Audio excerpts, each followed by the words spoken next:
তো আবু আইয়ুব আনসারী রাদিয়াল্লাহু তাআলা আনহু বর্ণিত, তিনি বলেন নবী সাল্লাল্লাহু আলাইহি ওয়াসাল্লাম বলেন, মান ক্বালা লা ইলাহা ইল্লাল্লাহু ওয়াহদাহু লা শারীকা লাহু, যে বলবে লা ইলাহা ইল্লাল্লাহ, আল্লাহ ছাড়া কোনো সত্য মাবুদ নেই, লা শারীকা লাহু, যার কোনো শরীক নেই, যিনি একক, লাহুল মুলকু, সার্বভৌমত্ব তার, ওয়া লাহুল হামদু, সমস্ত প্রশংসা তার, ওয়া হুয়া আলা কুল্লি শাইইন কাদির, 10 মাররা 10 বার পাঠ করলেন। কানা কামান আতাকা আরবাতা আনফুসিন মিন ওয়ালাদি ইসমাঈল, ওই ব্যক্তির সমান নেকি পাবে যেই ব্যক্তি ইসমাঈল আলাইহিস সালামের বংশের 4 জন গোলাম আজাদ করলেন। ইসমাঈল আলাইহিস সালামের বংশের 4 জন দাস-দাসীকে আজাদ করলে যে সওয়াব পাওয়া যায়, তার সমান সওয়াব পাবে যদি 10 বার এই কালেমা তাওহীদ পাঠ করতে পারে। ইসমাঈল সালামের বংশের কেন বলা হলো? এই জন্য বলা হয়েছে যে ইসমাঈল আলাইহিস সালাম প্রথম কথা ইব্রাহিম আলাইহিস সালামের বংশ, আর ইব্রাহিম আল্লাহ পাকের খলিল, আল্লাহ পাকের অন্তরঙ্গ বন্ধু।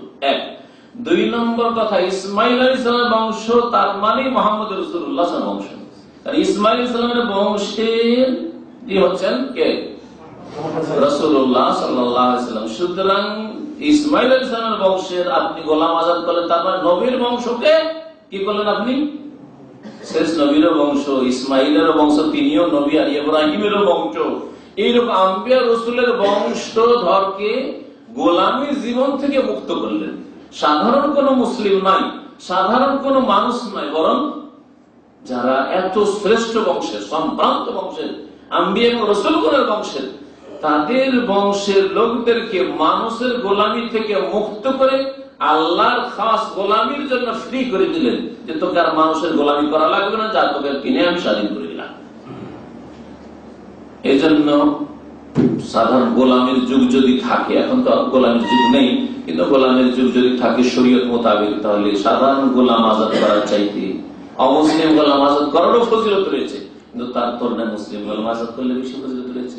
আবার মুসলিম গোলাম আজাদ করার চাইতে বেশি ফজিলত যদি কেউ নবী করিম সাল্লাল্লাহু আলাইহি ওয়াসাল্লামের বংশের বা নবী রাসূলগণের বংশের গোলামকে যদি কেউ আজাদ করে, এবং আজাদ করার উদ্দেশ্য হচ্ছে আল্লাহর সন্তুষ্টি, যে এরা স্বাধীনভাবে আল্লাহ পাকের ইবাদত বন্দী করতে পারে। কারণ একজন যদি গোলাম আর কি তো দাস, ওর মালিক ওকে ছাড়ছে না, সুতরাং ও অনেক নেকির কাজে অংশ নিতে পারছে না, অনেক নেকির কাজে অংশ নিতে পারছে না, হয়তো হজে যেতে দিতে চাই না, আর তার ব্যক্তি মালিকানা নেই। গোলাম আবার এমনি চাকর নকরের মতন, আজকালকার চাকরের মতো নয়, গোলামের কোন ব্যক্তি মালিকানা থাকে না, যা কিছু উপার্জন করবে সবকিছুর মালিক হচ্ছে ওর মনিব।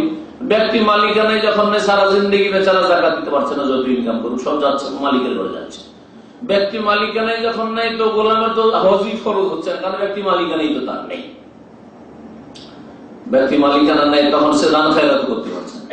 ব্যক্তি মালিকানাই যখন নাই, সে অন্যান্য দ্রব্যের মতো, তাহলে তার তো কোন স্বাধীনতা নেই। ফরজ ছাড়া নফল আদায় করা তো দূরের কথা। তো এই জন্য এই ফজিলত রয়েছে। তো এই জিকির গুলি কিছু বয়ান করলাম। আর